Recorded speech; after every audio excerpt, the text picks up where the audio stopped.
যেদিন আমি ভূমিষ্ঠ হলাম সেদিন সবাই আনন্দ করেছে, শুধু তুমি একমাত্র যে শত ব্যথা সহ্য করে আনন্দ অশ্রু ঝরিয়েছ।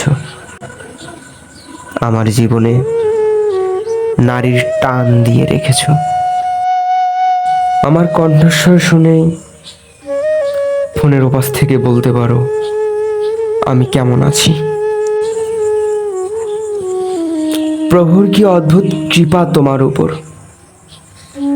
দূর থেকেই সব বুঝতে পারো। তুমিই জানো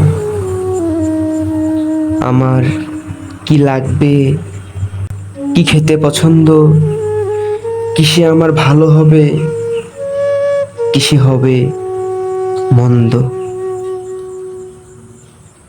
খুব ভালোবাসি মা, হয়তো মুখ ফুটে বলতে পারি না। আজ কবিতার ছন্দে ছন্দে বলছি মন খুলে আনন্দে। ভালোবাসি মা, ভালোবাসি মা, খুব ভালোবাসি মা।